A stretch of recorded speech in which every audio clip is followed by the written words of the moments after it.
otetaan pois sit lopuksi. Ei.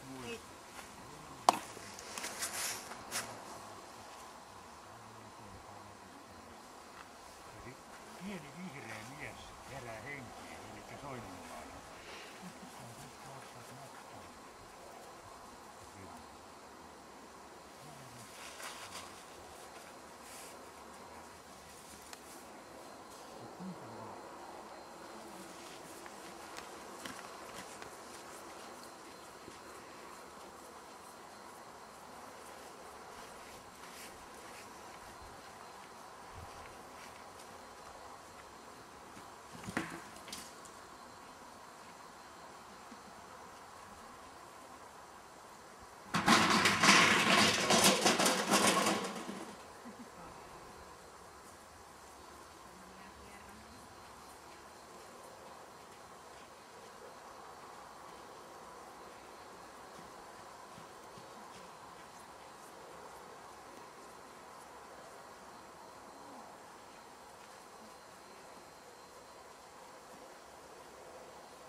taluttimellani ammuskelu.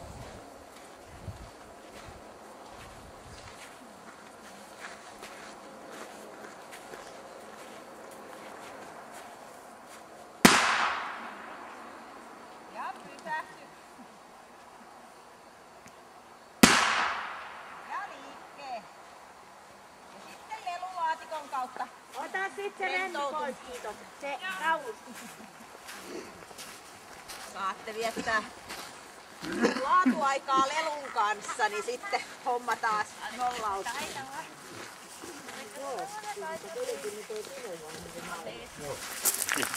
Elmo, sinusta puhutaan. Joo. Toi mitäkin. Erikoiskoe aina toi kelkka ja pimeä, niin katsotaan joka paikassa. Joka paikassa se toimii. Se on +2 hyvä. Vaikka muuta kuin paljon työntekoa vaan. No terävyys, se on nyt taas niin tylsä koira, sitä ei ollut moksiskaalla vielä sillä vitsalla ihan sen naaman edessä, niin vähän kipisti naamaa, mutta ei mitään muuta. Puolustushalu, kun se sieltä loppujen lopuksi syttyi, niin siinä oli ihan kohtuullisesti. Tässä on +3, kohtuullinen hillitty. Tässä on taas nyt pääpaino sillä hillityllä, että ei mitään jälkikäyntiä. Taisteluhalu, sen halu käyttää leukoja ja lihaksia, sitä me nähtiin hyvin, että sen perusteella se oli suurta, mutta otetaan se kokonaisuutena iso kohtuus. +2. Että todennäköisesti tälle ei ole tarvetta sitä käyttää. Että se ajattelee vähän ensin, että kannattaako nyt tossa. Mutta siis jos se on suuri, niin silloin se kyllä vaikka ei tarvitse se käyttää sitä. Hermorakenne, kuitenkin se vähän kerää paineita, että se on +1. Hieman rauhaton. Temperamentti täällä on oikein mukava. Tää on nimittäin vaan vilkas. Et se tosiaan ehtii vähän miettiä ennen kuin se tekee. Ja sitten se tekee oikein silloin kun tekee. Se on vaan vilkas. Tämä kovuus, niin ei siinä paljon sitä pehmeyttä ole, mutta siellä kuitenkin on sen verran, että voi sanoa, että se on hieman pehmeä. Eli +1. Ja se on tää hieman pehmeä, vaikka moni karsastaa sitä sanamuotona, mutta se on kaikista helpoin koira. Se ei näytä sulle keskisormia missään vaiheessa ja pienillä kirjaimilla saa puhua. Et se on ihan mukavaa. No, luokse päästävyys +3, hyvän tahtoneen. Luokse päästävä avoin. Ja laukauksissa ei ole ongelmia, laukaus varma. Miinuksia ei tullut yhtään. Ja 187 plussaa. Et kannattaa ehdottomasti viedä kotiin. Ja se, joka rakastaa tekemistä.